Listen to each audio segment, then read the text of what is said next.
Hola, feliz jueves 2 de julio del 2020. Muchas gracias a todas y a todos quienes nos están siguiendo en esta transmisión de la Postmañanera. Hoy vamos a comentar los temas que el día de hoy el presidente de la República abordó en una conferencia matutina que fue más breve de lo acostumbrado. El día de ayer dio su segundo informe de la victoria. El 1 de julio, quienes votamos por Andrés Manuel López Obrador celebramos de manera intensa, trabajando, generando contenidos en redes sociales o escuchando su mensaje. Celebramos de manera intensa, repito, lo que significó un parteaguas definitivo en la historia reciente del país. Por primera vez el sufragio de los mexicanos se respetó. Por supuesto que hubo algunas prácticas de fraude en estados, en entidades de la República. No todo fue limpio, no todo fue miel sobre hojuelas. Y a pesar de eso, la irrupción de la masa ciudadana y de votantes que optaron por el cambio ganó. Ganó de manera abrumadora, más de 20 puntos de ventaja frente a su competidor más cercano y 30 millones o más de 30 millones de votos que le dieron y le han dado una legitimidad inédita al mandato de Andrés Manuel López Obrador. Celebramos lo que somos, lo que hemos logrado como ciudadanos y lo que tenemos que defender y seguir, porque el acto de la victoria electoral es apenas o fue apenas la primera estación de un cambio mucho más profundo. Eso lo comentó el día de ayer en el mensaje del aniversario de la victoria electoral e insistió en que hay que estar pendientes para que no retorne el fraude y no se generalice en estados o en aquellas elecciones en donde hay órganos electorales débiles o hay autoridades y partidos demasiado acostumbrados a la práctica del fraude electoral. Muchas gracias, saludos desde Guadalupe, Zacatecas, desde Villahermosa, Víctor Chavira, Gerardo Floron me manda un saludo a la banda Gatuna, Ice Mena, buenos días, Francisco Javier Silva desde Azcapotzalco, Juanis Echavarri desde Tecate, Baja California, José Francisco Jiménez Reina, gracias, Teresa Bazán, Abraham González, muchas gracias Abraham por tu comentario, Valeria Perusquía, Laura Angélica Ortega nos manda saludos desde Monterrey, Irma Guzmán dice viva AMLO, Jim Romero desde Santa Catarina, Nuevo León, muchas gracias por estar aquí, Beatriz Tisca Rodríguez, voto masivo para no dar cabida a partidos corrompidos, Cantú Solís, gracias, Ami López, Daniel Awatzi desde Tlaxcala, qué bueno que estás por aquí, Lourdes Camacho, Patti Lee, muchas gracias, a Rob Torres desde Tijuana, Baja California, te agradezco mucho, Mari Carmen Ortiz, que también nos manda saludos, y como dice Roca Marta,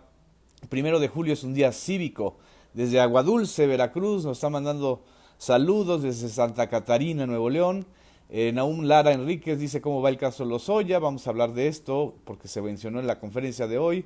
Desde San Luis Potosí, María de Socorro también nos manda saludos. Berta Hausworth, Pepe Toño desde Querétaro, Juan Francisco Jiménez, muchas gracias. A Luis Salinas, gracias por estar aquí, amigo. Carla Reinars, gracias desde Yucatán, paisana. María Elodia Martínez desde Chetumal, bellísimo Chetumal, la bahía es bellísima. Bea Bey desde Guadalajara, gracias. Miquel Arturo Larrañaga, gracias por tu comentario. Pedro Ricardo Manning, Maite Ken desde Austin, gracias por estar conectados. Zoe Dimitrakis, gracias, qué bonito apellido, Dimitrakis. Kate Ranier desde la Ciudad de México, Kafquito. Carmen Torres desde Ecatepec nos está mandando también saludos. Mampi Pimentel, Polo Bonilla, Gilberto Rendón Soriano, gracias por sus comentarios y por su seguimiento a este resumen de la conferencia matutina. La primera parte de la conferencia matutina, el presidente de la República informó sobre las pensiones para el bienestar.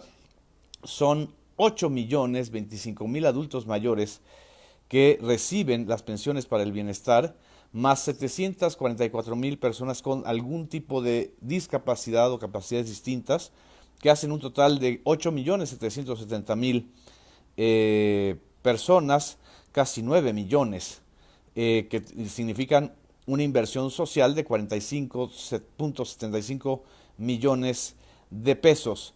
En este julio se va a adelantar el pago de 4 meses, julio, agosto, septiembre, julio, agosto, septiembre y octubre, para las personas mayores, incluso también para evitar que se puedan poner en riesgo de los adultos mayores que tengan alguna afectación o comorbilidad que los ponga en riesgo frente al coronavirus. Desgraciadamente, la pandemia no ha pasado, la pandemia sigue, la pandemia está en una situación, pues digamos que en buena medida estacionada, estamos estacionados en la fase 3, no hemos salido de la fase 3. Entramos a la nueva normalidad porque las actividades económicas tienen que continuar y porque tenemos que aprender a convivir con el coronavirus, no a tenerle miedo, no a prácticamente no hacer nuestra vida y nuestra vida productiva. Entonces, la nueva normalidad implica eso, como coexistir y cohabitar con ese, pues con este bicho, este tamaño de bicho que nos tocó en el mundo. Esta es una situación muy delicada, pero no hemos salido de la fase 3, de la fase delicada, y por eso mismo los adultos mayores necesitan y requieren protección y medidas de protección para que no estén expuestos a alguna situación de riesgo. Esto es muy importante, lo que se comentó el día de hoy en la conferencia matutina.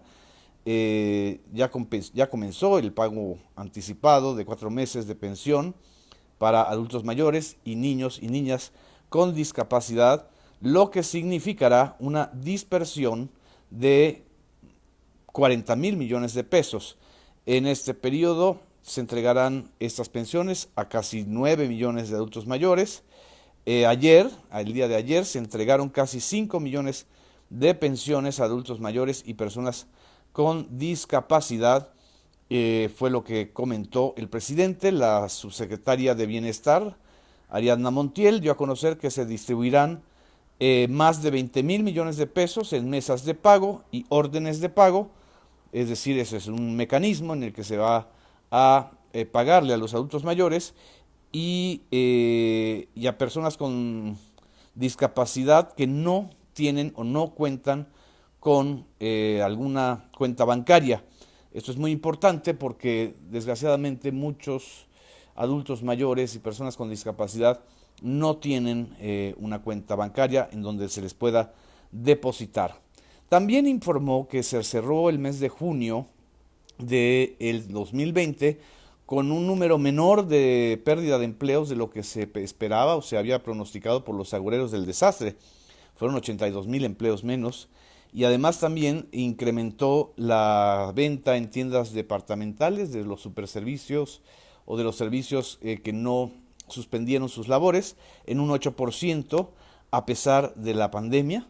Reiteró que con la mayoría de los gobernadores hay un trabajo conjunto para enfrentar la pandemia del coronavirus. Y aquí entró el tema terrible de Guanajuato. El día de ayer, en Irapuato, un comando armado entró y realizó una de las matanzas más terribles que se ha visto en este año y en los últimos años. Algunos medios hablan de 24 fallecidos, otros hablan de 28, pero fue una masacre tan espeluznante como la de San Fernando, Tamaulipas, o terrible, porque además llegaron con una impunidad absoluta a un centro de rehabilitación de jóvenes, rehabilitación de adicciones, y el gobernador otra vez como si nada, y los operativos municipales como si nada. Lo que comentó López Obrador sobre esto es que es muy grave lo que está sucediendo en Guanajuato y no se va a abandonar a la entidad a la suerte de estos grupos criminales que están en disputa y matan a ciudadanos comunes y corrientes o se matan entre ellos. Y el hecho de que estén en unos grupos criminales no significa que no sean vidas humanas las que hay que defender y salvar. Ayer lo expresé, tenemos elementos de la Secretaría de Marina, de la Secretaría de la Defensa Nacional, la Guardia Nacional, van a continuar protegiendo a la población. Es una situación muy grave lo que se está padeciendo en Guanajuato. Vamos a seguir apoyando. Eso pues no tiene que ver con cuestiones políticas, partidistas. Vamos a seguir apoyando. El foco rojo de Guanajuato es de tal tamaño que el día de ayer, o sea, el registro de hoy sobre la violencia del día de ayer, es que Guanajuato concentró el 36% de los homicidios de todo el país.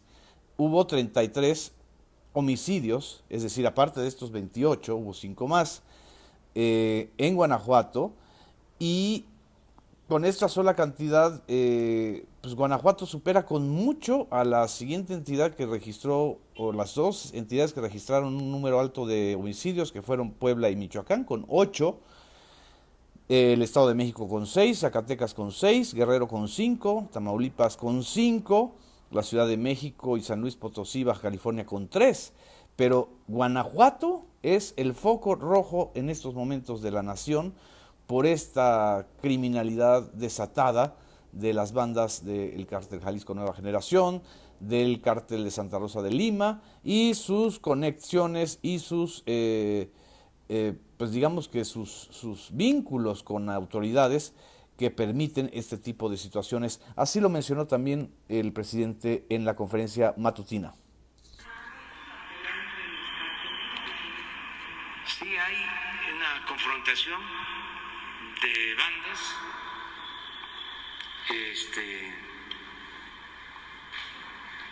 y son agresiones entre ellos en la mayoría de los casos, pero nosotros no queremos que nadie pierda la vida.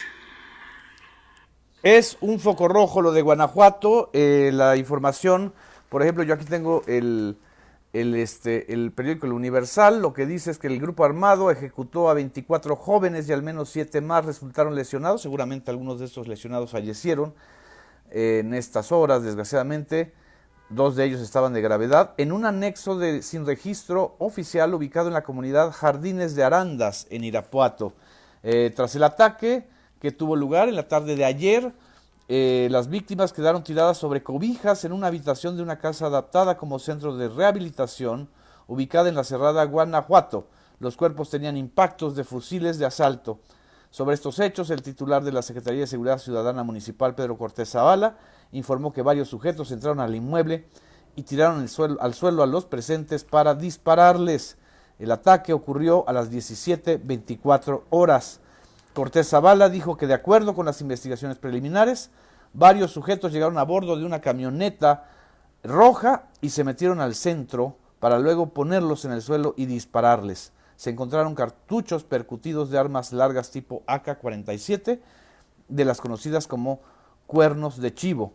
Elementos de la Guardia Nacional y de la Policía Municipal resguardaron el lugar tras el ataque y realizaron recorridos por el sector en busca de los agresores. Esta orgía de sangre de Guanajuato es no solamente el resultado de la locura del Mochomo o de un personaje que no es el Mochomo, perdón, el Mochomo es el de los Guerreros Unidos, este personaje el que se la pasa insultando a través de redes sociales. No solamente es la locura de él, es la locura de una entidad en donde se corrompieron las instituciones encargadas de proteger a los ciudadanos y en lugar de hacerlo, pues bueno, están dejando al garete a una entidad que además es un polo productivo muy importante para el país. Esto es lo que ha sucedido en Guanajuato. Y también, por supuesto, le preguntaron del caso del Mochomo, de este presunto líder de los Guerreros Unidos que fue liberado por violaciones al debido proceso por el juez y después fue reaprendido en esa misma tarde. O sea, si no se hubieran puesto las pilas los agentes policíacos, pues se hubiera fugado el señor otra vez y dijo que el Mochomo, presunto responsable de los hechos ocurridos en la desaparición de los jóvenes de Ayotzinapa en la noche de Iguala del 26 y 27 de septiembre de 2014, tuvo que ver con un acto de corrupción en los juzgados y exhortó López Obrador a dar a conocer pruebas de corrupción de los jueces. Y esto es el otro flanco, no solamente la corrupción en el Poder Ejecutivo, la corrupción en el Poder Judicial es lo que ha permitido que una y otra vez, reiteradamente, salgan personajes como el Mochomo o como el Marro, el nombre que se me había olvidado, yo confundía el Mochomo con el Marro. El Marro que está aterrorizando a Guanajuato. Vamos a escuchar cómo lo mencionó el presidente. Esa prueba queda nulificada. Mi opinión es, no le hace, pero que se conozca, que la gente se entere. Ya van a haber seguramente otras pruebas. Tienen que castigarse a los responsables. Eso es un delito gravísimo.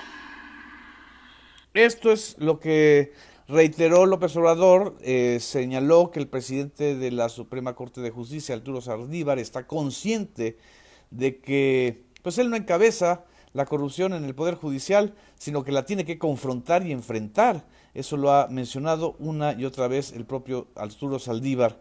Esto fue muy delicado, es muy delicado y es parte de lo que se comentó el día de hoy en la conferencia matutina.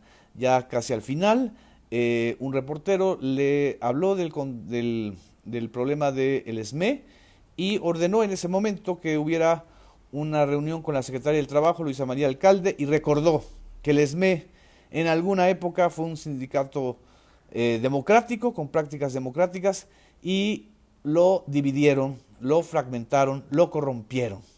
¿Para qué lo corrompieron? Pues para eliminar y para desaparecer, extinguir la Compañía de Luz y Fuerza. ¿Y quién fue? El gobierno de Felipe Calderón. ¿Y quién fue el operador? Nada más y nada menos que este tipo brutal en sus prácticas, en su lenguaje, en su falta de ética, que es Javier Lozano.